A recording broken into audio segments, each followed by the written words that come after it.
Folks, welcome into sportsbookreview.com. It's time to talk some Week 9 NFL action. Welcome in. I'm Donnie Seymour. He's Kyle Purviance, and we are going to bring to you over the next hour what you need to know to get down in Week 9 of the NFL. Thursday Night Football will also be underway tonight, and thank goodness it is, because a lot of players are missing at some key positions for both the San Francisco 49ers and the Green Bay Packers. My favorite show of the week. The pencils are sharpened, Kyle. Fun hour ahead. Yeah, the pencils are sharpened, and the 49ers are depleted. My goodness, it's depressing. Not a single player who will play in that game tonight touched the football in the NFC Championship game against these Packers last year. Think about that. So it could be a long night for my 49ers. I'm cringing. I'm still hopeful. There's some trends that make me hopeful, but I'm excited for Week 9. I think there's a lot of good spots. We don't have a ton of weather issues this weekend. I guess basically every team has some sort of COVID closure, but it looks like all the games are going to go on. So I'm stoked for Week 9, a little bit nervous about tonight, and we'll see how it goes. I mean, we always worry about who's in, who's out, but now it seems like more than ever, you're going over each and every game. Somebody's got some COVID-related issues, and also the gamesmanship that us gamblers like to have versus the sports books. When you see a number that's hung on a Monday or Tuesday, say, you know what, ain't going to get any better than this, or I'm going to wait on it because I think I can get a better number. You ended up firing on some of these games and all of a sudden say, hey, look, I bet the Detroit Lions and Matthew Stafford might not even play, but hey, I got a good line. It's interesting to see where these line movements are, but also at this time of the year, trying to wait to the last minute before you know everybody's COVID cleared, everybody's healthy, and getting ready to play. I'll tell you what's not an issue right now, Kyle. People subscribing to our sportsbookreview.com YouTube channel. Over 73,000 people have done that. Thank you so much for doing that. A couple thumbs up here. Everybody waiting here in the chat box. Michelle, Hong Kong, Derek, Sean, Derek, Michelle, Sean. There we go. Look at it. Sean's wilding out in the chat box today. Sean's our dude. Guys. He is our dude. Ireland. Ireland. I love that guy. Absolutely. Yep, coming out strong, loving some Americanized football here. But we got a good show for you guys. As usual, we're going to go game by game all the way down the list. And then, of course, bring in Kelsey Kramer a little bit later in the show to talk some Pick Six contest of where some of these updates are going. But I said, Kyle, a lot of moving parts this week. Let's get into it right away. Thursday Night Football, your San Francisco 49ers versus the Green Bay Packers. And just as of earlier this morning, as of yesterday, we weren't even sure that this game was actually going to take place because of how many players have been injured / COVID-19 injury list. Take a look at the San Francisco 49ers. You know, figuring somewhat being healthy, right? No Jimmy Garoppolo, no Mostert, no Coleman, no Wilson, no Samuel, no Ayuk, no Bourne. And just to put that in perspective, no Samuel, Ayuk, or Bourne. Last week, the top two receivers on the San Francisco 49ers, that would be Ayuk and Bourne. 8 catches apiece, 16 catches out of the lineup. And they had a pretty good tight end. You know what? George Kittle goes up and makes a super athletic play like he does each and every game, leaves the game with a broken foot. That was 2 catches for 30 or 40 yards that he had. That's out. The offense is going to have to get magical, as I like to say, for Kyle Shanahan. I call him the best play caller in the NFL, Kyle. Yep. He better be on point tonight. He's going to have to be. And luckily, it's a team that they've proven they can out-scheme. Wasn't necessarily just the talent last year, but they were able to out-scheme this Packers defense. And not a lot has changed for the Packers defense. Good corners on the outside, but they can't stop the run. Probably the softest front seven in the entire National Football League. Maybe them or Carolina or maybe Detroit. Green Bay can't stop anybody on the ground, but then you look tonight. I mean, the 49ers, here's what the weapons look like for the 49ers. Kevin White, bust, first-round pick from the Bears, bringing him up off the practice squad. River Craycraft, special teams player. Trent Taylor, Ross Dwelly, maybe a sprinkle of Jordan Reed. JaMychal Hasty, and Jerick McKinnon. The only player playing tonight for the 49ers with more than 10 career catches is Jerick McKinnon. I mean, that's how bad it is. Now, I will stress this. 49ers have found ways to win in prime time at home despite injuries, despite a less than talented roster throughout their history, and they do seem to have Aaron Rodgers' number, and we know that Aaron Rodgers has a chip on his shoulder about the 49ers. We had the dynamic duo, the symphony of destruction, if you will, of the NFL, Mike Nolan and Mike McCarthy, deciding to take Alex Smith over Aaron Rodgers. He never forgot it, but that has not translated into wins for Aaron Rodgers. He's 4-6 lifetime against the 49ers, got absolutely embarrassed both times last year against San Francisco. I do think this is where he sort of gets that chip on his shoulder. All signs point to Green Bay. Does it feel sort of trappy just knowing what I know about the 49ers and Shanahan in primetime? It does, but I just don't know how they respond. I just don't see any firepower for the San Francisco 49ers tonight.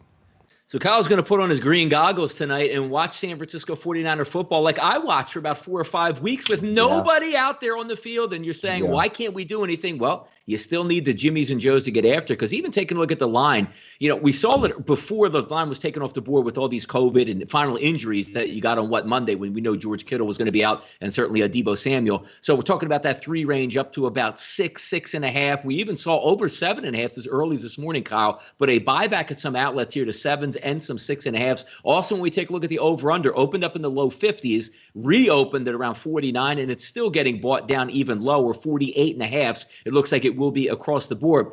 So I like to always say, the pathway to victory, to put it in layman's terms, not using models or what we think the percentage of yards is going to be, but just looking at the overall offenses. What is your pathway to victory for the Green Bay Packers? Saying, let's have a decent defensive night, because why? You don't have to worry about anything. And when you don't have to worry about anything, you can sort of focus in and take away things that you think the San Francisco 49ers might be good at. And that's running the football, those explosive plays out of the run game, which Kyle Shanahan is a genius with. They're probably not going to be there tonight. So then you say, okay, if we can stack the line of scrimmage 7 or 8 in the box, who is exactly beating us deep on the outside? And again, you don't have Aaron Rodgers on the 49er side delivering and making up and throwing guys open when they're not that talented. You're now going to go back and where we saw Nick Mullins, who filled in admirably last week in the game versus the Seattle Seahawks, throwing a couple touchdown passes. But again, he had 2 legitimate wide receivers that now are not going to be there. When we look across the board, the pathway to victory for the Green Bay Packers is, again, just playing solid defense, not giving up the holes and the easy plays. But Aaron Rodgers just being Aaron Rodgers.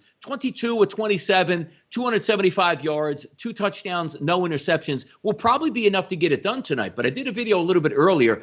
I like the best play on the board for myself, and you know me. I love overs, and I love team total overs. But I'm going to actually reverse that trend tonight, because the only pathway to victory for the San Francisco 49ers, Kyle, is 7 plays, 8 plays, 9 plays, 10-yard drives, 7.5 minutes, whether they get a touchdown or field goal, slowing the game down and keeping Aaron Rodgers off of the field. Do I think the San Francisco 49ers will win tonight? No, I don't. But I also don't see the San Francisco 49ers scoring 3 touchdowns in this game. So I'm going to take the team total under for the San Francisco 49ers tonight at 20.5. Now, also a little bit later in the show, we'll double back over some prop bets, but that's the bet I like for the game itself, Kyle. What are you looking at tonight between your Green Bay Packers, between your 49ers and the Green Bay Packers?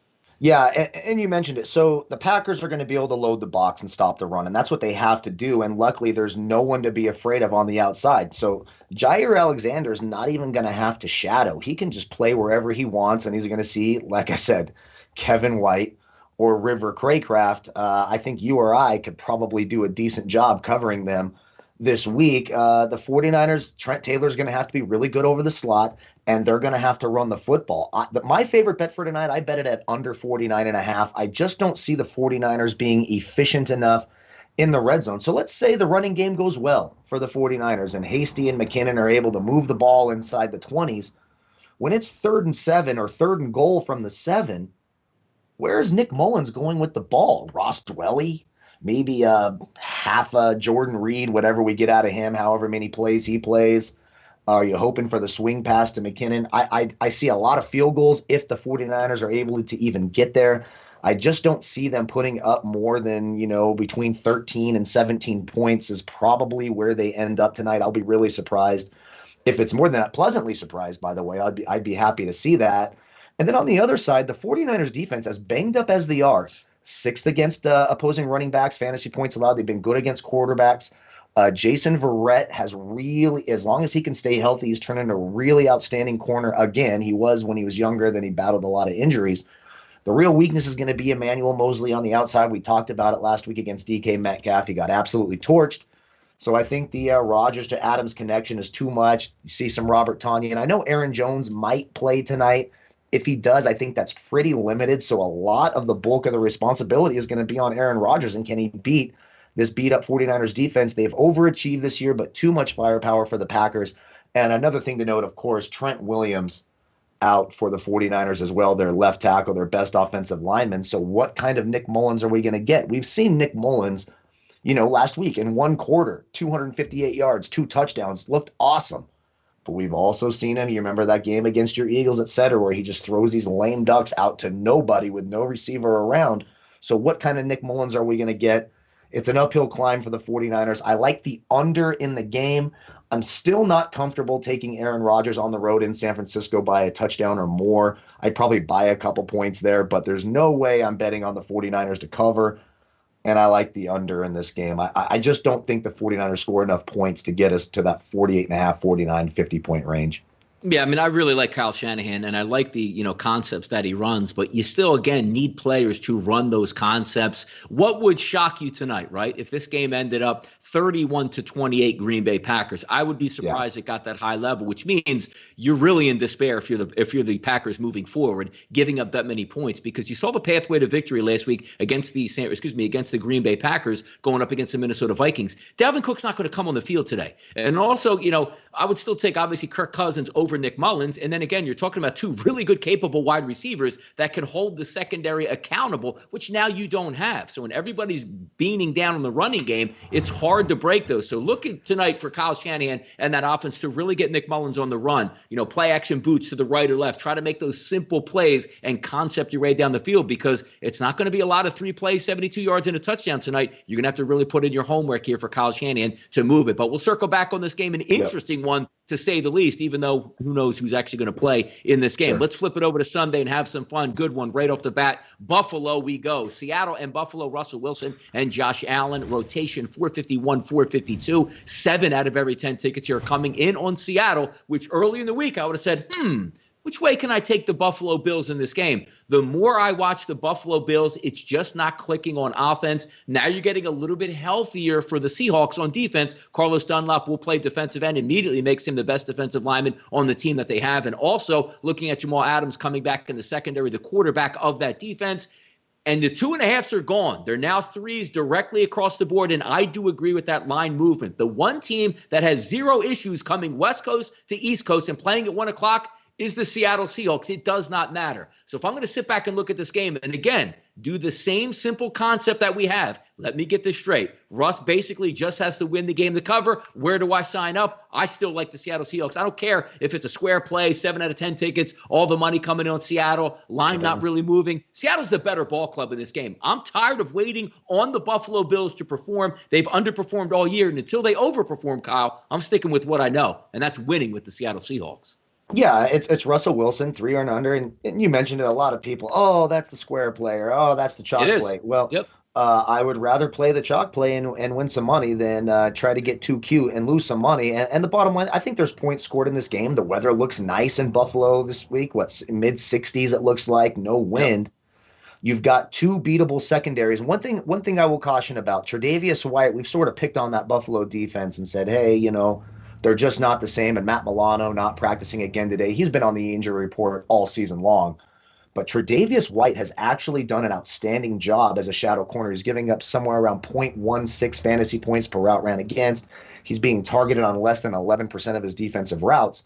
So you're going to see a lot of Tyler Lockett. Again, Carlos Hyde already ruled out. Chris Carson not practicing. Travis Homer not practicing. We saw DJ Dallas acquit himself pretty well against a good run-stopping defense in the 49ers last week. They're going to let Russ cook, and then when you look at Teron Johnson, Levi Wallace, et cetera, on the other side, Josh Norman limited in practice as well. I think there's a lot of points in this game. Obviously, that Seattle secondary gets a big boost if indeed Jamal Adams plays, but they're still beatable on the perimeter. I do think there's points scored. I think Josh Allen to Stephon Diggs is a nice combo this week. But are we really going to take Josh Allen over Russell Wilson in a game with the spread 3 points or less? Cannot do it. We've seen the sort of fourth quarter collapses and the mental mistakes Josh Allen makes in close games. Russell Wilson simply doesn't do that. I jumped on Seattle -2.5 the other day. I'm fine with it at -3. I feel great about it at -2.5. You got to take Seattle. And hey, if you're trying to get cute and get some value, I don't think this is the game to do it. It's a good matchup because typically myself, I would love to be on the home dog Buffalo Bills in this game. And even last year when you weren't even getting a good offensive output from the Buffalo Bills, but what could you always lean back on?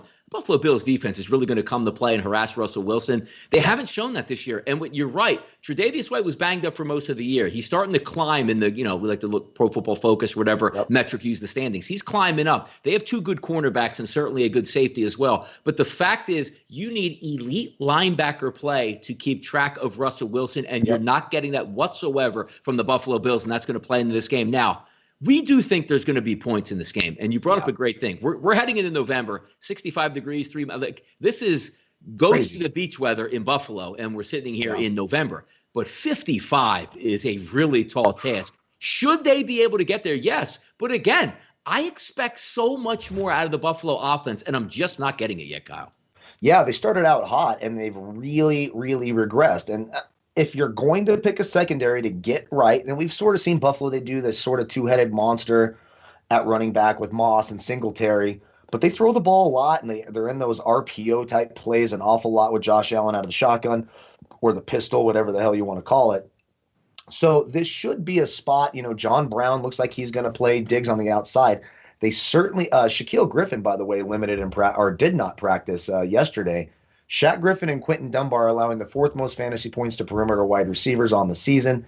The most points overall to opposing quarterbacks. They've been absolutely beatable. Now, I know Jamal Adams has been out for a substantial amount of time here the last several weeks, but they are still beatable on the perimeter. So even though I expect Seattle to win, I expect Seattle to cover, I would be more surprised if it goes under than the over. I'm not putting any money on that total, especially once we get into November when I see these 55s, mid-50s, high 50s.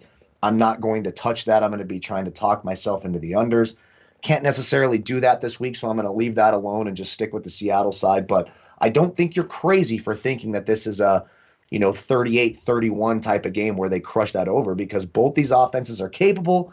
Could be a get-right spot for Buffalo, but you're right. They have been underwhelming the past several weeks. So, it's put up or shut up time for Buffalo. They want to take over this division and be the dominant team in the AFC East.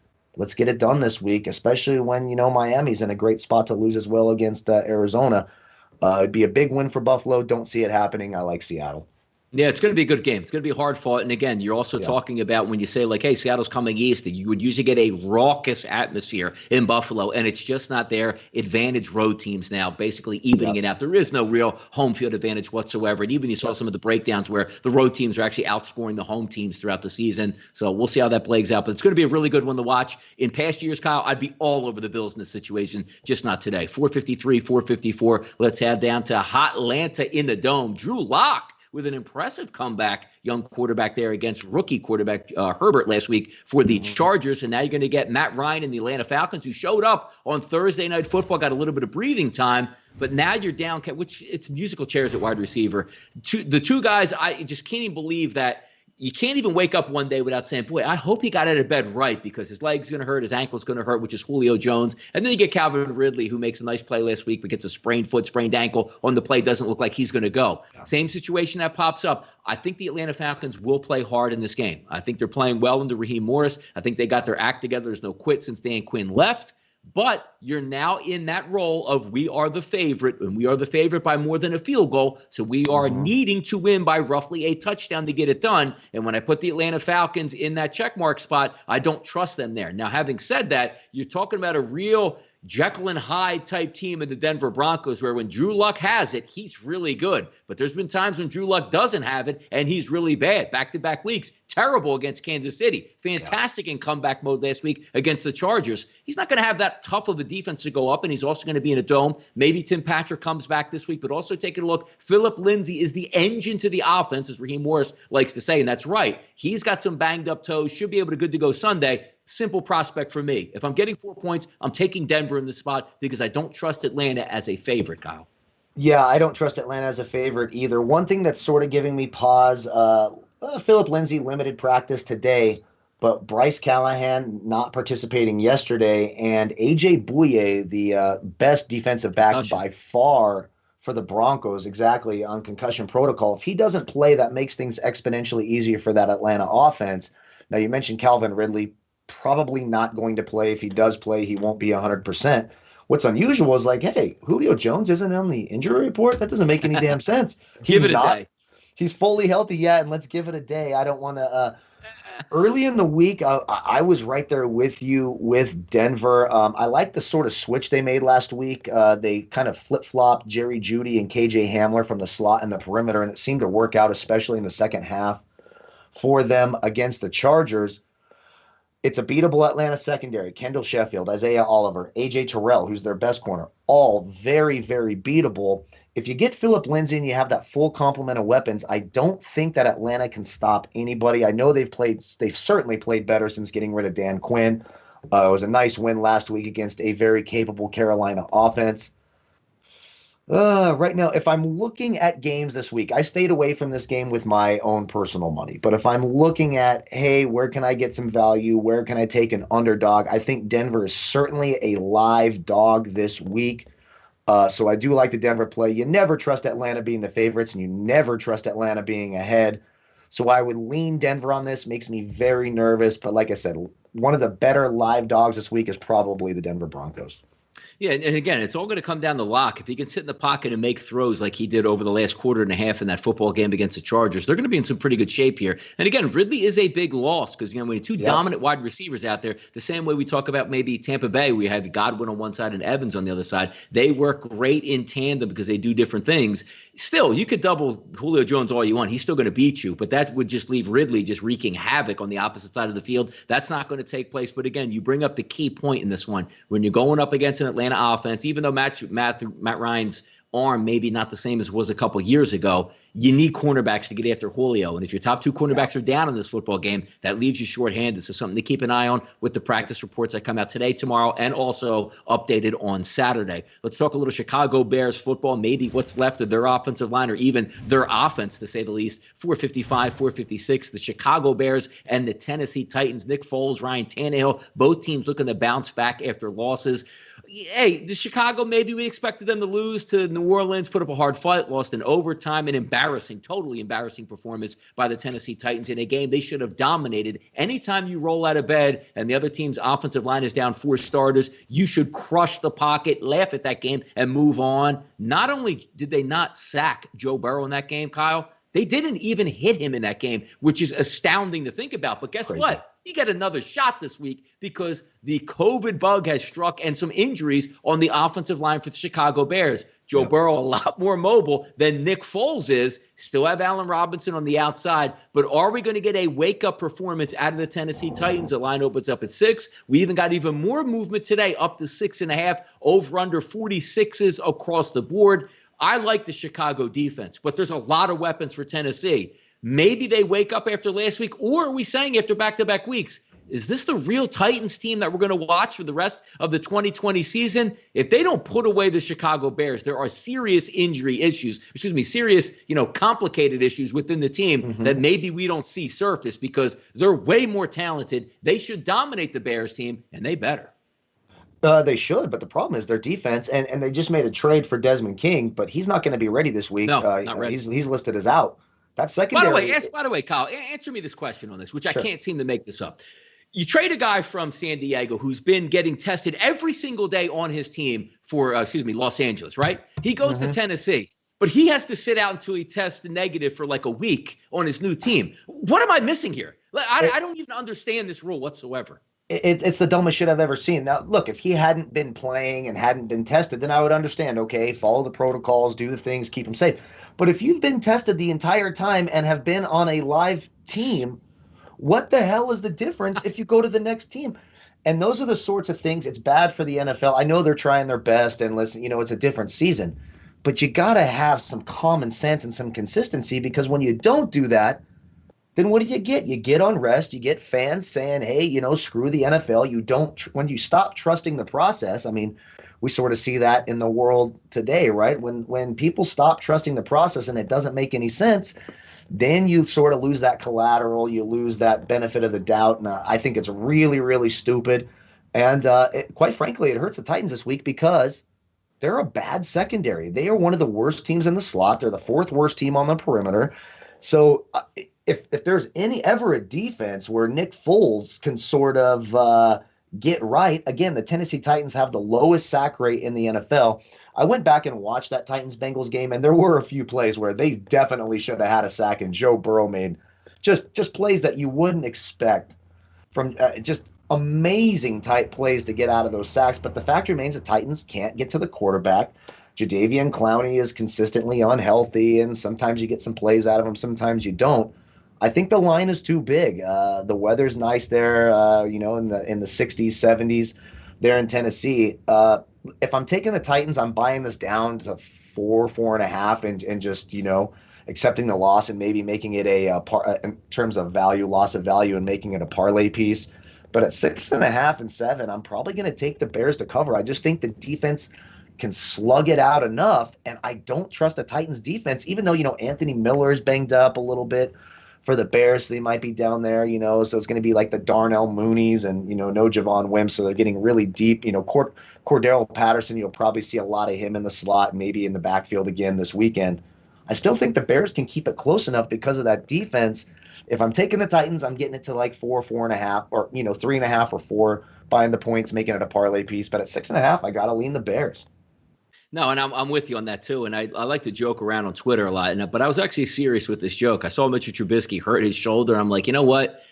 If he can't come into the game, no matter what happens with the Bears, that is a win for your franchise. They're doing you a favor in that spot. So even if Nick Foles does struggle, because I see it all the time on Twitter, not to say I love Nick Foles, who's a great quarterback, but Nick Foles is the only reason why the Bears are actually competent in football games. And last week you get mad, but if you were a gambler, you love Nick Foles. Why? He covered the spread. So that's all you're asking for this week. The best chance for the Chicago Bears to cover the spread is Nick Foles, not ever going to Mitchell Trubisky. So you can feel confident during the game that he's not going to get pulled. We'll see if he goes on. But over under like 47, 46.5, it has a shot to get there. But anytime you look at the Chicago Bears offense, it's just not explosive. And you need teams to answer the bell, as I like to say, Kyle. 2 plays, 70 yards, and a touchdown. That ain't happening with the Chicago Bears. So we'll see what plays out there in Tennessee. But there is good weather out there, and we'll see how it plays. One game that's up in the air off the board at this point right now. That's 457, 458. The Detroit Lions and the Minnesota Vikings. Nice win last week for Minnesota, getting up on the carpet. I don't know how much it matters in the grand scheme of things, but they have a chance to put another victory on the board, specifically if for some reason Matthew Stafford's not going to be cleared from COVID process by Sunday. But it looks like he is. The thing, he didn't test positive for the virus, was around somebody on Monday, so he has to go into quarantine. Here's the issue. It's not that Matthew Stafford can't play well. It's the game planning put in on offense. This isn't a wide receiver. This isn't a defensive back who could just show up on Sunday. He's going to be off there. Yes, he's going to be on Skype calls and getting the game plans. I understand. But when you have those install periods in the pros, you need your starting quarterback there to see it live, make adjustments, and have the players around them know what's coming. Now, theoretically, for him to play, Kyle, he's not even allowed to travel with the team on Saturday. So basically, he's going to fly on a separate plane, be quarantined, then just show up in the locker room on Sunday and get ready to go on the road. I don't buy it. Line sits at 4. If it stays at 4.5 or anything below 6, I think Minnesota lays the boom on this team. And specifically also, we'll see if he plays, but Kenny Golladay doesn't look like he's going to play. A half-assed Detroit team coming to town and banged up on defense too. I don't want any part of it. I think Minnesota can win this game by a touchdown.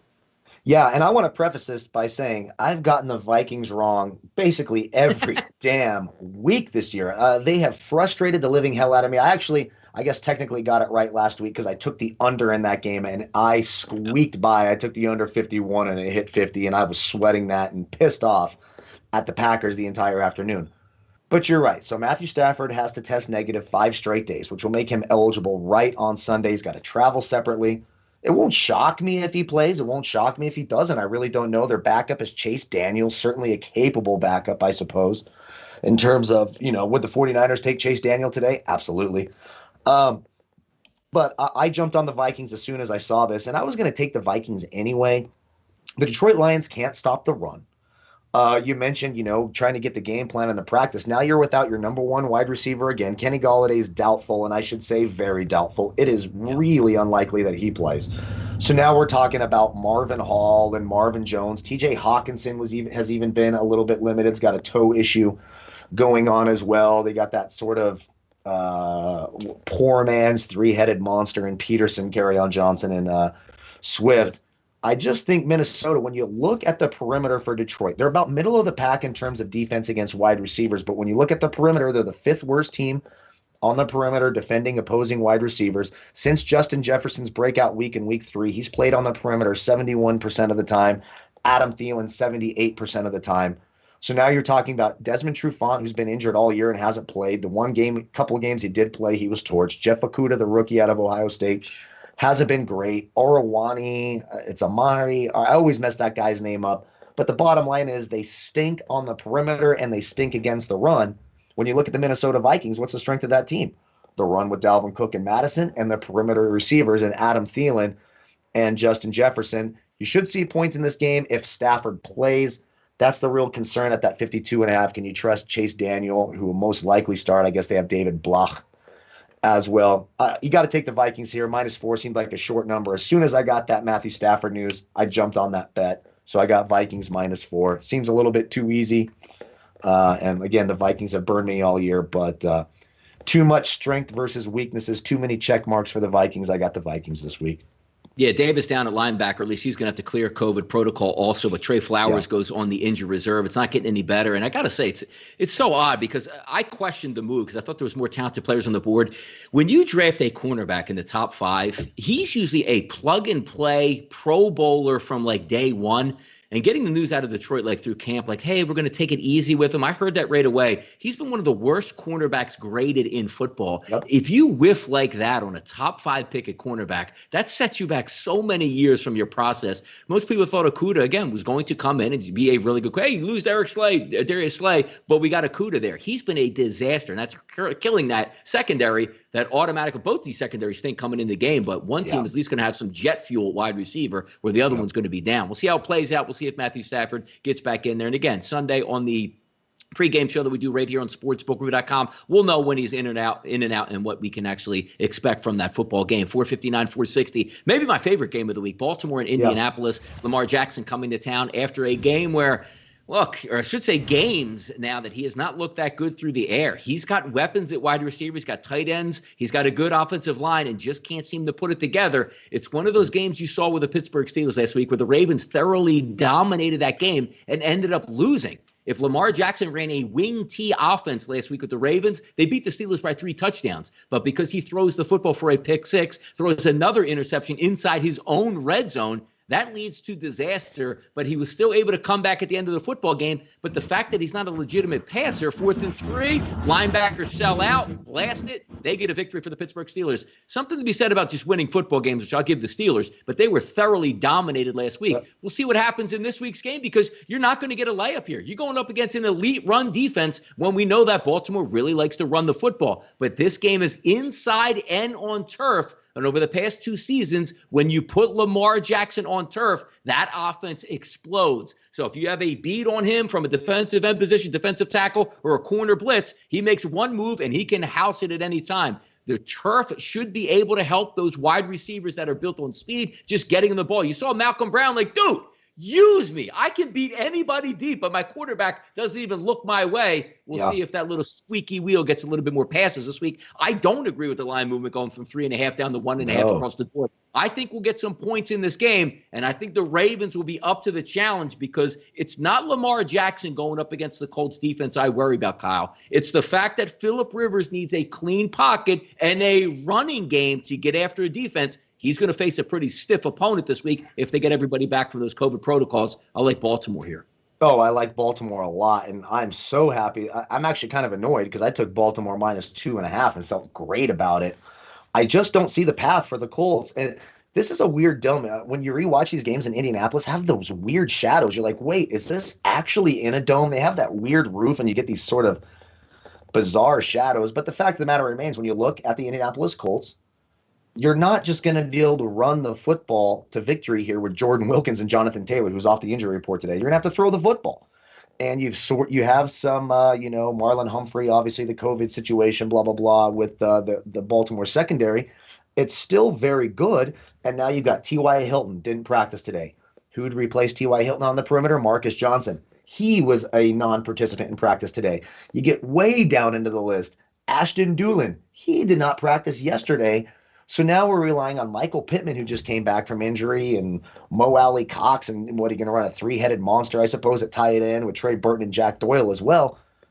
It's going to be an intense game for Phillip Rivers. The pass rush is going to be on him. It's going to be well schemed. There's not going to be these easy big play type opportunities like he had against Detroit last week. And when that happens, what does Phillip Rivers do? He either just falls down on his own because he knows he's not running anywhere, or he throws that little shot put loft ball up that a very opportunistic Baltimore defense will take advantage of. Then you got Lamar Jackson on the turf. In the words of Booger McFarland, the squeaky wheel gets the oil. The squeaky wheel gets the oil, and Hollywood Brown has been very frustrated this week. He and Lamar Jackson are very, very close.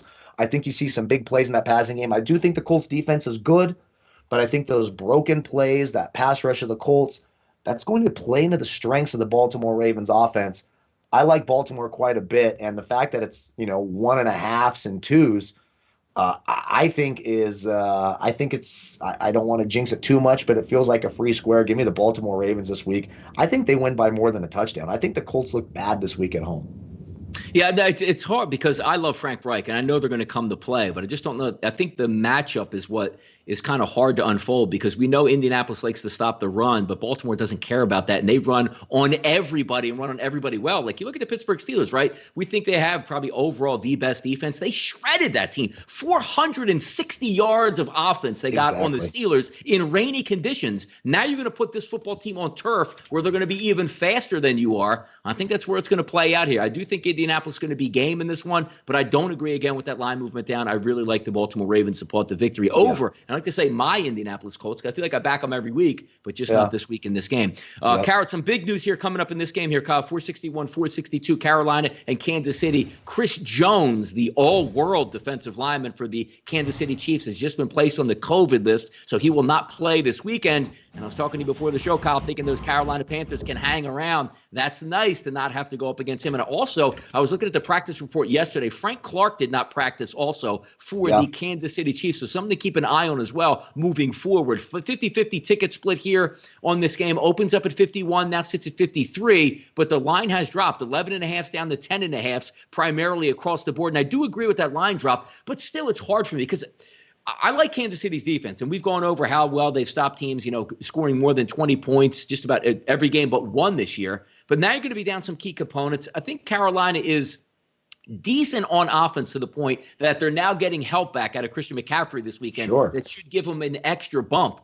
I just don't trust overall Carolina winning this football game. And so many times, Kyle, I step up to the plate and I say, you know what? This might be a sharp play against Kansas City. I like this team versus Kansas City. And it just seems like they just meet their mark each and every week because it all gets down to if Patrick Mahomes brings his average to plus average game, it doesn't matter who's on the other field. It doesn't matter who the other team's offense or defense is. They walk up and down the field. So if you place a game in this environment, what is it going to take for Carolina to win? They better touch 30 points. And if it touches 30 points or you think they can get there, you better be going over this total as well. Oh, yeah, I actually bet the over 53. I think this gets there. I think Carolina's offense, getting Christian McCaffrey back, you still have Mike Davis. So McCaffrey doesn't have to jump into this massive role. And you mentioned the Frank Clark and Chris Jones injuries, so it's going to be more time for Teddy Bridgewater. And when you look at the other side of the field, Carolina plays that cover 3 zone coverage. It's this bend, don't break, don't give up the huge plays. I know they gave up the 27-yard pass to Julio Jones last week, but that was about it. You're not going to see these huge deep balls. Kansas City is going to have to be more patient on offense. Now, Carolina is susceptible to the run. I know they're starting to get a little bit better. But I still like Kansas City to win, but I think Carolina covers in this game. I took Carolina to cover the 10.5, and I took the over. I feel like this is one of those 35-24 or 35-27 type games where Carolina can keep it close. It wouldn't even shock me if Carolina's got a slight lead, late second, early third, and then the Chiefs sort of pour it on with that offense. And Mahomes is on an absolute roll. What is it? 21 touchdowns and 1 interceptions. It's the highest touchdown to interception ratio, over 20 touchdowns this late in the season in NFL history. It's absolutely phenomenal. Carolina, not a ball hawking defense, but they are a play back and keep everything in front of you type defense. So I think Carolina can keep this close enough, but I do think their offense can respond. coming back the other way with Robbie Anderson, Samuel, McCaffrey, Mike Davis, DJ Moore. They have plenty of weapons there. Teddy Bridgewater's fine. I know he's got a little bit of a sore neck from that hit on Monday night or on Sunday, but he's going to be there. I like Carolina to cover, and I like the over in this game.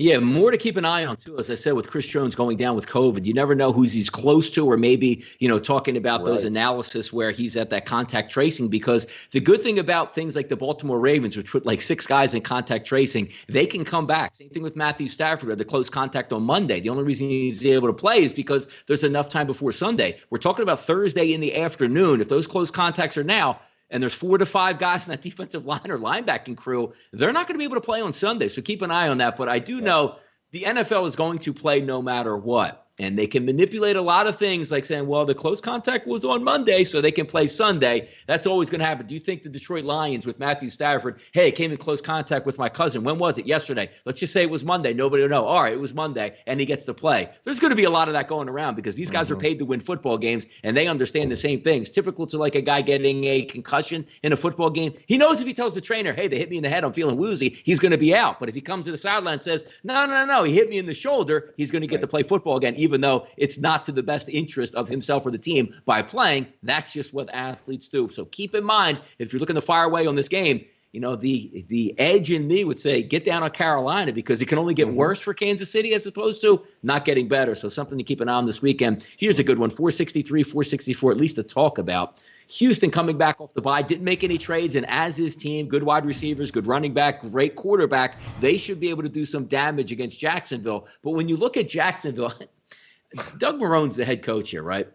So they hide the injury over the past couple of weeks regarding Minshew. And Kyle, you've heard me say, like, I didn't understand their game plan for Jacksonville when they're throwing short 5-yard passes when you could really do damage against the Houston secondary. Well, it turns out Minshew was all banged up with a bad throwing, thumb and couldn't even do anything. So now they have Luton coming into the game. And the first thing Doug Marrone says is, this is going to allow us to open up our offense. A 6th-round rookie quarterback that has never played, and he made it sound like Joe Montana is stepping in. I can't wait to see what we can do now in offense. You got to be kidding me. But at the same time, are we laying 7 with the Texans on the road here? Oh, God. This is a runaway type game. I want no part of this. And, I mean, what a stupid comment by Doug Marrone, right? That's like being the one. I couldn't figure it out. It doesn't make any sense. So if you're the one-legged man in an ass-kicking contest and like, oh, yeah, by the way, we're going to cut your leg off, and that means I have a better chance to win. I mean, that's just the most moronic thing I've ever heard. So either he's basically testifying against himself and saying, by the way, he's been hurt like this for weeks and we've been lying about it and haven't reported it, which is a huge rules violation and they should be fined for it. And that's why you can open up the playbook because now you have a healthy player. Or B, you're just delusional and trying to talk yourself into something. Doug Marrone feels more and more on the hot seat there. It seemed like they were going to fight for your dollar a little bit earlier in the year. I don't think they do. Geez, Miles Jack, limited participant. He'll probably play, but I don't trust either of these teams. If I was going to take a side, it would be Houston, obviously. I'm not betting on a rookie 6th-round draft choice, I think, or 7th-round draft, whatever the hell he is. I think we saw what that looks like with Ben DiNucci. This is not Tom Brady coming into an elite Patriots defense in 2003, 2002, 2001, whatever. 2001, I should say, of course, the 9/11 year. No, I want nothing to do with this game. I would lean Houston if I'm picking a side, but no thanks. Both teams trash cans. Houston just a little bit better. Keep an eye on the weather in this game too. I know it seems to be clearing up some, but there still seems like there's going to be a little bit of wind in this game and overcast, possibly some rain. So maybe the under makes a lot of sense here. Houston's defense sucks, but so does that Jacksonville offense without it's weird to say without Gardner Minshew, but yuck. Yeah. Yep, typical Florida weather down there. Over 250 people watching live with us now. We do thank you. 42 thumbs up. Awesome stuff. If you miss anything, you're going to get into the Pick 6 contest. SBRpicks.com/Pick6. Click below if you want to see more of me and Kyle's beautiful mugs and getting after it here on some of these football videos. Keep it down there. Hey, got some movement in this game. Sunday afternoon, 1 p.m., battle in the NFC. You know that tough NFC East, Kyle. 465, 466, the Giants and the Washington Redskins. We had the opening number offshore at SBRodds.com at 3.5. We saw threes all week, and I tweeting out and saying on the show Tuesday, this is a really hard game for me to factor in because when I take a look, it seems about even, but now you're at that pinnacle where you drop below the 3, and now you might be able to get vested in this game because we take a look at the Washington Redskins now, only favored by 2.5 coming off the bye. And I like that because I'm looking from a Washington Redskins perspective on what they can do versus the New York Giants. If you can get pressure with your front seven and really collapse the pocket, that's going to be advantageous because when you get pressure on Daniel Jones, he gives you the football. And I think that's going to be the difference in this one. Washington got the victory previously. The Giants got the victory previously. And I think the Washington Redskins come up big in this environment. I think they can win this game by a field goal or more. I like the Washington Redskins here. Yeah, I like the Washington defense and the Giants defense has been playing better, and they acquitted themselves well on Monday night against Tampa Bay, sure. But Daniel Jones just turns the football over too much. I mean, it's Kirk Cousins, it's Daniel Jones, and it's Carson Wentz, and these guys are turning the ball over at crazy rates. And this Washington team, they might be without weapons. Like when you look at just weapons on the team, I know they told Golden Tate to stay home for whatever reason. Should play. I'm not exactly sure what the hell's going on with Golden Tate and Joe Judge and this nonsense. And then you look at Washington, it's Terry McLaurin, and that's it. Terry McLaurin. But they really seem to fight for Ron Rivera. I like that defense. I like Ryan Kerrigan. I like that they didn't trade him away. I mean, you look at that division, Washington can legitimately make a run at this division. They already beat the first place Eagles. And if that defense can keep doing what they're doing and Kyle Allen can just be sort of competent, which he's not. I mean, look, he's a bottom 10 starting quarterback in the league, but he's also not Ben DiNucci, right? And, I keep trying to instigate you to get you on the Ben DiNucci track. It's coming up. I'm saving it. There's a game where Ben DiNucci plays in a little bit. Feeding the coals, Yep. We're a train, and I'm just shoveling those coals into the burner right there, getting the heat ready. So I actually like Washington too. No doubt that the Giants have more talent. Sterling Shepard a little bit limited. Devontae Freeman returned to practice a little bit as well, so I suppose that helps them. But I think the Washington defense gets it done, and I watch out for the turnovers from Daniel Jones this week. Yeah, it should be. It's actually a decent game to try to break down. I thought it was perfect. That 42-43 range, 3-point line. I was completely going to lay off it, but might want to take a second look here now. It's under 2.5. Las Vegas and the Chargers teeing it up 4:05 p.m. out on the West Coast, 467, 468 on the rotation. 6 out of every 10 tickets here coming in on Las Vegas.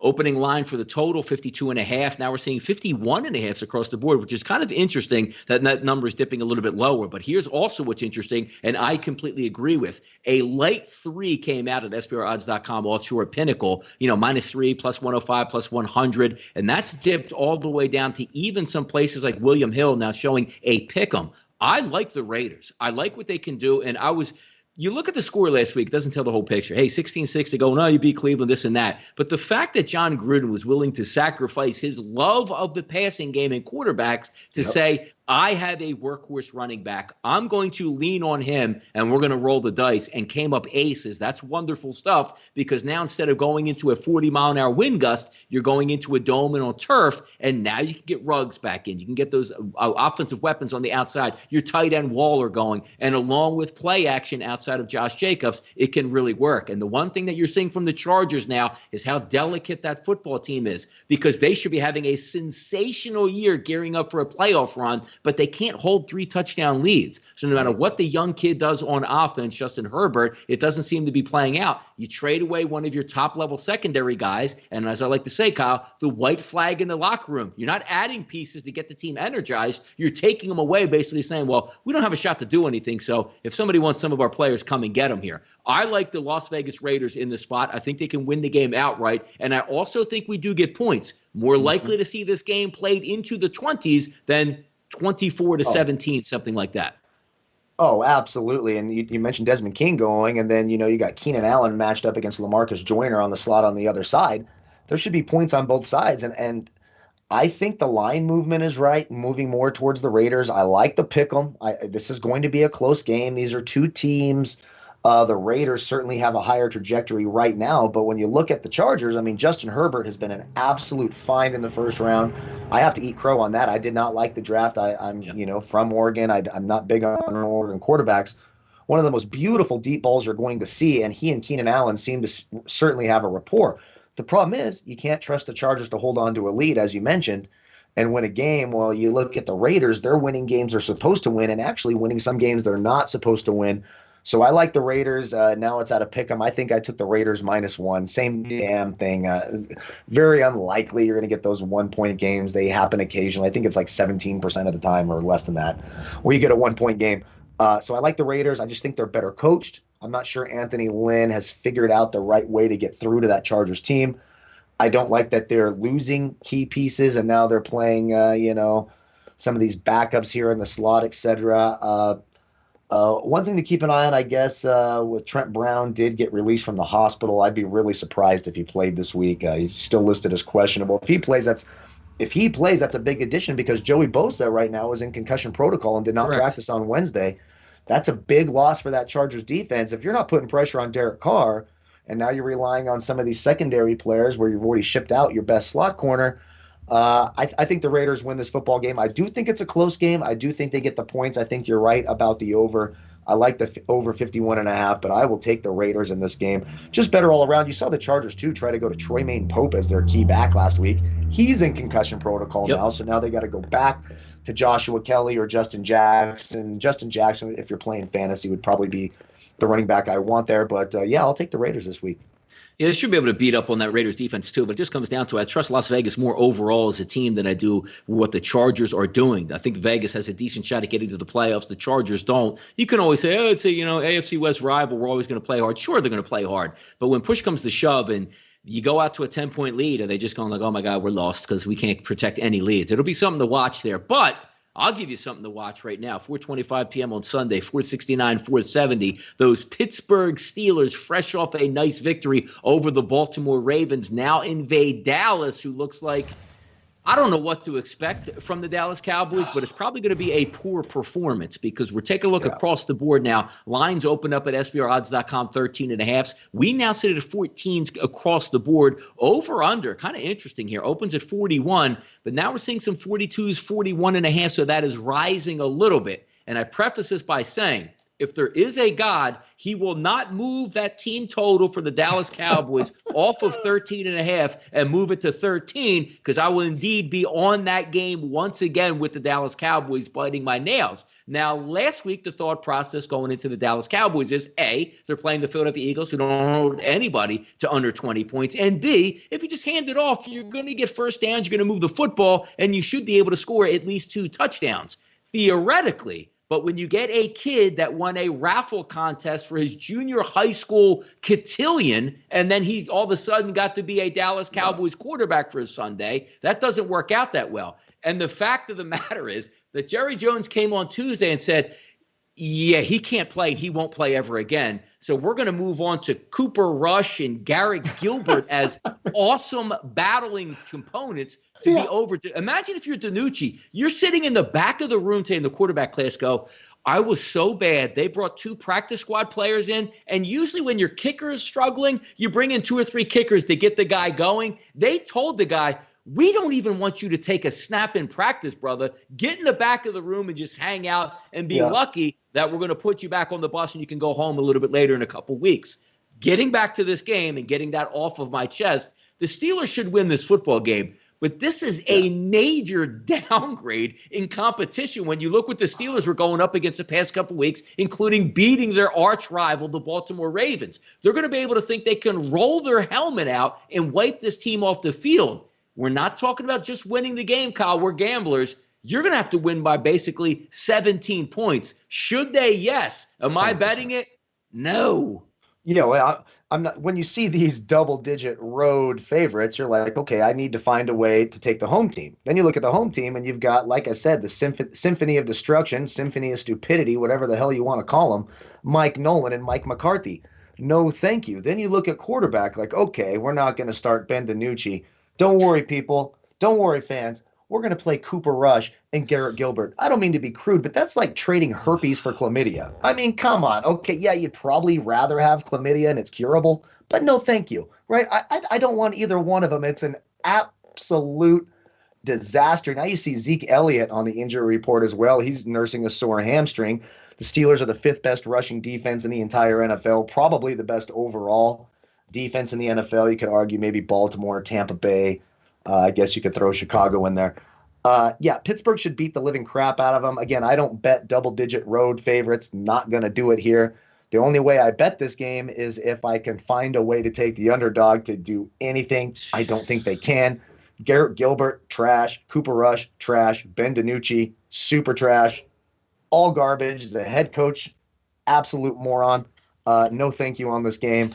I will pass. If you're going to take the over, I guess I can't even talk myself into 13.5 anymore. I'm going to be nervous for you on Sunday. I'm probably going to be watching this game more nervous for you, just so people come back to the show. And I'm going to be nervous for you. But hell no, I want absolutely nothing to do with this game. If I was going to bet a side, it'd be Pittsburgh -14. And I might even look for some juice and see if I'm going to do that. Maybe they got one of those, little big wins or big little wins where you get some value and can get it at 15.5 or 16 or something. But no thanks. I'll pass. Let's even last week. Your Mike McCarthy point is so valid. You had the lead 3-0. You had a 1st and goal from the 3-yard line. You line up in shotgun position, handoff, which is a 4-yard loss because everybody knew you were going to hand it off. The second play, you line up in shotgun again. Your kid gets buried and fumbled. And I'm saying, who would do this? If you handed off 4 straight times from the 3, I guarantee you would have been up by 10 points and put the pressure on the Philadelphia Eagles. I can't even get enough of the Dallas Cowboys. I will be watching at 425 with popcorn in my hands to watch that one. 471, 472 to Tagovailoa going out. 2 of the more electric young quarterbacks that you want to see as the future of the NFL. Let's see if they match up in this one. 50-50 ticket split in this one. Kyle opens up 4.5, got as high as 5, now buckling back to 4.5. I'm even showing at FanDuel here in New Jersey a -3.5. And I don't understand it. What am I missing here? Because if you just dropped us in, right, and you said, I'm going to watch the game, not watch the games, but look at the score. Tua gets his first start. They blew out the Rams. They should be able to hang around and if not win this football game outright. But if you watch the game, the Miami Dolphins basically scored 3 non-offensive touchdowns to key the blowout win. The quarterback didn't look great at all, threw for under 100 yards. But yes, he didn't have to do all that much. But if you just dropped in and saw the score, I would agree. Arizona is a legitimate football team. The Dolphins aren't scoring 3 times on defense this week. You're not going to be able to rush the passer where Jared Goff has 2 cement shoes. You're getting one of the best scramblers runners in the NFL in Kyler Murray, who's going to be able to make plays. I disagree with this line. I can't believe it's a 50-50 split. Yeah, we love the Dolphins. We're 2 up. They're such a fun team. I get it. Arizona's the better team here. They're going to win by a touchdown. Yeah, I completely agree. And look, Myles Gaskin is now going to be out for the Miami Dolphins. So now they're relying on Jordan Howard and even Matt Breida missed practice. So it could be Patrick Laird. I like the Cardinals quite a bit in this game. I don't understand why the line is so small, but that is what it is. Yeah, no, it's a tough game to look at here, having a little bit of internet issues with Kyle. We'll try to bring him back in just a few moments here. And in just a few moments, also after that, we're going to bring in Kelsey Kramer to talk a little bit of Pick 6 action. 300 people watching now in the chat box, spending a little bit of your Thursday with us. I really appreciate it, and certainly Kyle does as well, and all the people here at sportsbookreview.com. But let's go back and talk some football here in the night match. And I do believe we got Kyle back nice and clean. And guys, he's not – look, he is a cyborg. That's what comes through. I don't think that's internet issues. I just believe that he's melting a little bit under the cameras over there. But we got a good one on Sunday Night Football, and I'm excited about it. 473, 474, the New Orleans Saints and the Tampa Bay Buccaneers opens at 5.5. Line drops to 4.5. But how about this, though, Kyle? The line's still dropping despite your starting quarterback, Drew Brees, who we already know has a weak arm, is in a red jersey today, no pads, working off of the side. The last thing I want to hear is that my quarterback who has a pop gun arm might be damaged in that pop gun arm. And also, how about Alvin Kamara? Bone bruise in his foot? Yeah, that's easy to get over. No, it's not. So now you're going to be down Alvin Kamara, and even if he does play, maybe a little bit banged up. Looks like Chris Godwin on his way back practicing full this week. They'll know a little bit more by tomorrow whether or not they can take that cast off and he's full go. And, oh, yeah, this guy named Antonio Brown that's set to make his debut Sunday Night Football. It should be a great atmosphere. Early in the week, I really still like the New Orleans Saints if they get back Emmanuel Sanders, which looks like he's going to be able to be cleared and ready to go, and also Michael Thomas, which is always a wild card. If Alvin Kamara, Drew Brees, and the two wide receivers are healthy, Thomas and Emmanuel Sanders, I still like the Saints to hang around and win this football game and give the Tampa Bay Buccaneers all they can handle. But if I'm not getting Michael Thomas back and I'm getting a banged-up quarterback and running back, I'm going to be out on this game. But right now, I still like the Saints. Yeah, I mean, I was with you early in the week. I liked the Saints and getting the points, but then you start, taking in some things into account. Drew Brees on the road, not very good. Drew Brees out, not very good compared to what he is at home. Drew Brees outdoors, not very good. Now you're looking at this game, overcast, possible rain, 18-mile-an-hour winds sustained throughout. Now we've got a shoulder injury. I know Emmanuel Sanders is back. I'm sorry, I will pass on Scrub Muffin Breeze. I just don't think he can get it done against this defense. The Tampa Bay defense is legit. Now you get Emmanuel Sanders back. Maybe you get a limited Michael Thomas back. Carlton Davis is going to have no problem shutting down Emmanuel Sanders. So here we go again. Now we got Alvin Kamara a little bit banged up. I think Tampa Bay beats the brakes off of New Orleans. He gets their revenge at home. Early in the week, I like New Orleans. I'm not taking a banged-up Drew Brees outdoors with wind, possible rain. Just don't trust him enough. Give me TB12 over Scrub Muffin Breeze. I will take the Tampa Bay Buccaneers. And I want to lean towards the over just because it makes some sense. But anytime you get two of these teams together, they do have two decent defenses. And you're right, throwing about that 15 to 17 mile-an-hour winds. We'll see how it plays out. But there's a reason why that line, Kyle, opened up at 54 as a total. And now we're seeing 50.5 across the board there. Yeah, and we got to keep an eye on Chris Godwin. We won't know until tomorrow. He's not going to try to catch passes till tomorrow. And then you've got, Mike Evans, Chris Godwin, and, probably the biggest dirtbag in the entire NFL. And, maybe Adrian Peterson. I mean, he likes to whip his child with a switch and, 85 times. There's some players I really don't like. LaShawn McCoy, Antonio Brown, and Adrian Peterson would probably be the top three there. Tyreek Hill's a close fourth, and Ben Roethlisberger, of course. You got to throw him in the top five of Mount Rushmore of dirtbags in the NFL, just for entertainment for some of you fans. But so this opportunity couldn't happen to a worse person than Antonio Brown.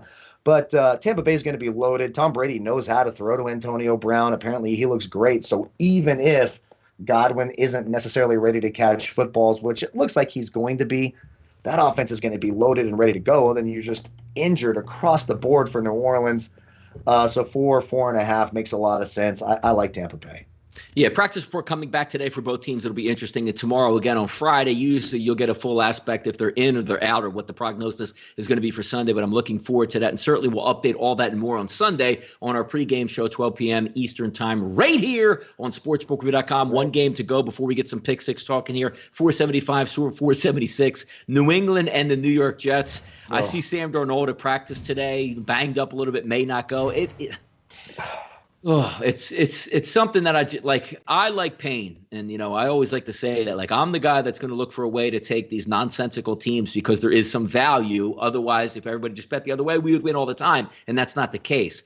I don't see any path forward for the Jets in this game because if Sam Darnold's banged up, you're seeing Jamison Crowder, who's their best wide receiver, and they're treating it as if, look, the season's done. We're not really trying to win games. If you're not right, we don't want you to go out there. Rashard Perriman, if he comes back in concussion protocol, and you have Denzel Mims, a young guy. And now you're going to come in and get the New England Patriots, fresh off a game, another disappointing one. They're not even that good. But you know what they have? A little bit of heart, at least, on that football team. They showed up in Buffalo. They ran the football. Stephon Gilmore not practicing on Thursday. But if he doesn't even go, can the Jets even exploit anybody in the secondary? So if Gilmore comes back, what is the prognosis for the New York Jets offense again? 14 points? I think New England can get into the 20s in this game. I like them. And if we're going to get 7.5, it's kind of a tough number. But sevens are across the board minus 120s. That's more advantageous.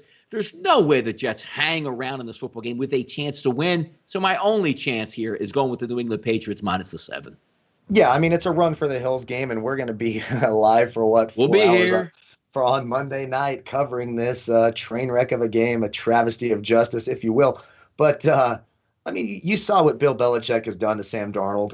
You remember it last year. I mean, I've never felt more bad for a player as when, the cameras caught him saying, "I'm seeing ghosts out there." And even though the talent may not be there for the Patriots defense this year, the scheme will be there. Adam Gase is a joke of a head coach. That offense is terrible. And if Sam Darnold can't play, then we're getting Joe Flacco. I mean, come on. You got to be kidding me. So even though I think the Patriots are absolutely dreadful, they get a gift this week. They should beat the Jets. I'll take the Patriots right now, and it's going to be an exciting Monday night game. I might be getting a couple bottles of Jameson for that one. Yup, and as we like to say, that might be Kyle's last game on the network, so enjoy him while we got him here, and we'll have a lot of fun doing that. But anyway, it's time for a little Pick Six action. Again, if you're not in the contest yet, SBRpicks.com/Pick Six contest. Our first lady of football joins us on the show to talk some Pick Six action and also the game tonight between the Green Bay Packers and the San Francisco 49ers. Kelsey Kramer, welcome into the show. And how was your week last week?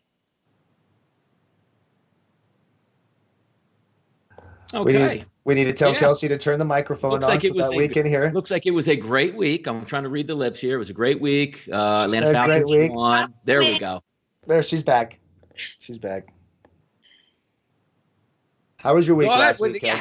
How was the week? Falcons won. It should have been the best week of your life, right? It was, at least for 2020. And then the next few days, I stayed in the dark. Hangover problems. So, but it was. Did y'all obviously watch that game? Of course. I was just surprised you weren't in your Drew Lock jersey today because I thought we were wearing jerseys. Hilarious. Well, I took it off. Y'all embarrassed me, okay? I thought it was good. You picked up the W last week, and now we Atlanta Falcons favored this week again. Wild times. But let's get to your Pick Six contest, including tonight's game between the San Francisco 49ers and the Green Bay Packers. Now, I'm looking right now at your pick here, and I got to say, either you're Billy Walters or something's going on over here. Talk about your play tonight in the Green Bay Packers San Francisco 49ers game. Yep. Well, as of 30 minutes ago, Aaron Jones is back.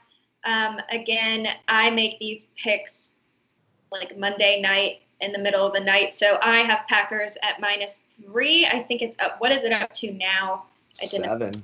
Yeah. 6.5, 7's out here. You got a great number. Good job. So a little luck there. But Aaron Jones is back. That's awesome. Packers are embarrassed from last week. They're definitely going to come back and throttle the 49ers, who are injured. It's a catastrophe over there. I'm sorry, Kyle. I know. But then again, we have Kyle Shanahan, who is a master play caller. Still without George Kittle. Packers are going to be able to beat them. Yep. Aaron Rodgers and the Packers. In fairness, to defend us, if I knew that wearing an Aaron Rodgers jersey tonight would jinx the Packers and my Niners win, I would have it on, just so you know. So I respect what you did. So, it wasn't too much out of it wasn't too mean. It was more just to try to jinx your Falcons into a win. So you're welcome for that. Well, then you start second guessing. And I tried to get Bree to switch me jerseys at halftime. And she was like, no, just hold on to it. So I'm here gripping her jersey, like, just please win. And then honestly, I missed the interception because who knows what I was doing at that point, a few shots deep. But I think I saw the Twitter of it. I thought it was a double. And in the restaurant, it was amazing. I got all the attention. There you go. And a W at the same time there. By the way, some news coming out also, Kyle, what you're talking about. Trent Brown back on the COVID-19 reserve list. Trent Brown, here's a PSA for you. When you go home, wash your hands. Don't sneeze on people. Don't get all up on people because apparently you're on the COVID list every single week, Trent Brown. All that is all the money that he made, Kyle, just dirty and he sleeps in it all night. What is he doing over here? I have no idea. He must be wearing those. He must be shopping for his T-shirts in the same place I am. But I usually spray him off with some Lysol. I'm responsible. I social distance and I use that Lysol or Pledge, whatever I have available. I'm a bachelor after all, so it's not like I have a ton of shit available. But Trent Brown, get it together and get back on the field. What the hell's going on? Jesus, talking about another game with some COVID implications. Another big guy, Chris Jones, going to sit this one out for Kansas City. We'll see if Frank Clark also sits this one out. But those Carolina Panthers heading to town, getting double digits here, fresh off a loss to the Atlanta Falcons. Are they bouncing back this week, Kelsey, or not? Christian McCaffrey is most likely back. I have him plus 10.5. Makes sense. It's a lot of points. Yeah, Kyle was talking about it earlier. And again, if you are down a couple key pieces on the defensive line and you're getting back your star running back, getting double digits, at least, as we like to say, you can run through the back door late in the game if you're down 17. And Kyle will say there's a lot of jokes for that later, and there certainly is jokes for that later. But I do agree with that's a lot of points, but I just get scared of Mahomes. I look at that and say, the Kansas City's up 7 points with 5 minutes to go, and they don't need to score. Oh, yeah, they're going to score. So that's the only thing that scares me in that one. Yeah. But it is a decent pick there with Christian McCaffrey coming back and also a little bit extra rest playing on Thursday Night Football. How about this one? Your hometown Atlanta Falcons not playing the dog role, playing the favorite role, and expected to win over the upstart Denver Broncos fresh on their comeback from the Chargers. What are we looking at that game? Are we going to roll again with the Falcons and roll the dice? Or are we pulling back here? I'm rolling with Atlanta. Like the Panthers, they're coming off extra rest. Drew Lock had a lucky win last week, a breakout game, and he played phenomenally. I can't say that word. But the Falcons' offense is just too hot to stop. So Calvin Ridley's injury isn't that serious. He should be playing, even if it's for a little bit of time. But we saw last week that Falcons don't need him.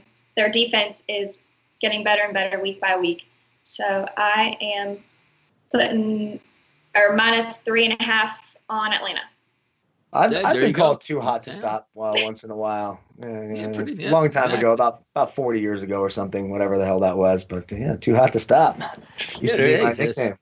It goes with the Atlanta Falcons right there. By the way, Kelsey does bring up a good point live here, talking about Aaron Jones active, but they will be careful with him tonight, which sounds like one of those emergency running backs where, hey, if everybody's hurt, dude, you got to get out there. So they'll be cautious with him, and we'll see how that plays out tonight. How about this one? The Vikings game this weekend playing against Detroit. Will we get Matthew Stafford? Will we not get Matthew Stafford in this game? Are we believing now, Kelsey, in the Vikings with Dalvin Cook running wild, 2 good wide receivers? As long as you keep the pressure off Kirk Cousins, he should be okay. Can they take down Detroit? Or are you going with Detroit as a road dog here in the NFC North? No, I like the Falcons. I think Dalvin Cook is going to keep on rolling through. Matthew Stafford, we'll see what his status is, and then the Lions have a banged up defense. I like the Falcons' momentum here. Yeah, I like the Vikings too. I think we both agree, right? I think we both took them. Yeah. I took him in pick 6 as well. I think it's a good playing that favorite role gets me angry. Same way like when I look at the Falcons in that edge, because they get the underdog with points. They can see them hanging around. If they play well and win, it's fine. But now you're expecting the Vikings to win. But if you're going to have Matthew Stafford out all week, injuries on defense, they should be able to put up exactly where I question Detroit able to put up points here. Sunday Night Football game of the week here. All eyes on the prize down in Tampa Bay. Tom Brady and Drew Brees. A slightly banged up Drew Brees. Banged up Alvin Kamara. Are we going to get wide receivers back in play? Because if you could snap your finger, Kyle, you might get every one of these guys back in play tonight if everything works out in their favor over the weekend. So we should see some points, or do we see some points, Kelsey, in this game? I like the over here just because it's 2 future Hall of Fame quarterbacks going back-to-back with their receiving corps, but Kyle always mentions the weather, and I don't check the weather, so now I have to focus on the weather. But it's still, I did look, it's only 40% chance. I still like the over, but Drew Brees banged up. That'll be interesting if he is. Tampa Bay gets Antonio Brown back. Tom Brady and Antonio have been living together. I think the Bucs are going to come out. Whoa, what are you breaking? Breaking news here? Whoa, hey. Wow, yeah, Giselle's had enough of his nonsense. Yeah. And by the way, you said you didn't trust me last week. Didn't that Dolphins-Rams go under, so you should have trusted me anyways? I think I got that right. Just for the record, since, my heart was a little hurt that you don't trust me anymore, but it is what it is. It slipped out. And there's jokes for that, too. There we go. Oh, yep, there you go. And by the way, in the background, we do see a little bit of Christmas decorations already with a stocking up, a tree up in the background. Also, Kelsey did say as well, she doesn't check the weather. If you live in Arizona, you don't have to check the weather. Yeah. Same thing every day, right? So, exactly. It's getting cold this weekend, 61. It's chilly. We're getting snow tonight here. First snowfall tonight is coming right now. It's going to be cold. Look at that. So we had the actual weather reports from across the land today. Again, it's what we do. We're designed to make you guys much better gamblers out here, and certainly weather comes into that. But I'm excited for week 9. We got a couple good cards coming up. We'll see what happens tonight. I know Kyle's going to be on red alert tonight with the 49ers, maybe screaming at the TV saying, where are my offensive weapons? Because, hey, there ain't much going on here. But now let's circle back and take a look at this game tonight. If you missed the start of the show, shame on you guys for doing that. Looking at some picks and plays in this one, we didn't give out any prop bets, so we do have a couple that we would like to go over. Side bets for the game myself. As you guys know, I'm usually a team total over guy. Already broke down the analysis. You could certainly rewind it. I like the team total under tonight for the San Francisco 49ers at 20.5. They will approach that number. If put it this way, Kyle, if San Francisco gets into the 20s, they have a legitimate shot to knock off the Green Bay Packers. Yeah. I don't know if they can get there. 24-20 type game, 24-17 type game. I do think Green Bay wins because obviously they got Aaron Rodgers and a little bit more weaponry to work with, but wouldn't be surprised if the 49ers hang around. But my prop bet of the night tonight, you know my affinity for fullbacks and Kyle Juszczyk, and this number is low to me. Now, look, he might only get 1 or 2 targets. He might only get 1 or 2 carries, but this number that I'm looking at, that's all he needs. My prop bet tonight that I'm playing along with my wager is Kyle Juszczyk's rushing and receiving yards over 13.5. Yes, people, that's not 13.5 runs. That's not 13.5 in catching. That's combined. That is a 10-yard catch and a 4-yard run, and we run for the bank. That's what I'm going with. Kelsey, we'll come to you next year. What bets are we looking at tonight, or any prop bets that we do have? Yep, I'm looking at Hasty over 62.5 rushing yards.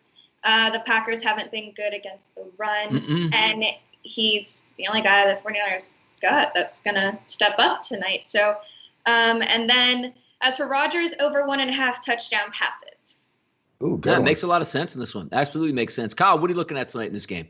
Yeah, I took the Packers are abysmal against the run, obviously, and they're pretty good against the pass with Alexander, et cetera. I took Jerick McKinnon over 27.5 rushing yards. I think if he gets hot, and it will be hasty on early downs, McKinnon has the more experience, so I do think he gets a few runs today. He could get that done on 1 carry, so I took Jerick McKinnon over 27.5 rushing yards. And then on the receiving end, seems pretty simple. It's a higher number than I normally take, but matched up with Emmanuel Mosley on the outside, who was torched by DK Metcalf last week, giving up 0.62 fantasy points per route ran against. I like Devontae Adams over 86.5 receiving yards. I actually propped those two together at a plus 265 value, so let's see what happens. And also, Kelsey, tonight in this game, question from the chat box, will you be drinking beers as big as your head tonight? Ah. My head is pretty big, isn't it? Well, no, you had the beer on the head. That's a nice question. No, I'm just kidding, but I do have a bobblehead for a head. Y'all, I ruined my drinking habits on Thursday, so I'm drinking water and Powerade. Oh, there we go. Kyle, gassing. Do you agree with this, Kyle? Gassing up for the weekend? Are we saving it? What are we doing here? Because Kyle's been known on Monday night to push the boundaries of staying active here on the network by Tuesday morning. So I've tried to be much better behaved, but no, I'm going to be pushing the envelope tonight. I'm actually going to go play some golf on an indoor simulator for about 3 hours until the game starts. So I'll probably get a little juiced up during that, and then we'll see how the score looks at the end of the first half. Good stuff this week again, guys. Week 9 NFL action. Love doing this Thursday key show with you guys. It's a lot of fun putting those pencils to paper, as we like to say. Also, keep in mind, we'll be back at it early on Sunday, right at noon. We'll get you guys ready for that 1 o'clock games and all the way through the afternoon right here on sportsbookreview.com on our closing line show. For today, I'm Donnie. She's Kelsey. He's Kyle. We are sportsbookreview.com, and this was your NFL show for Thursday. Good luck on your bets tonight, guys. Yeah.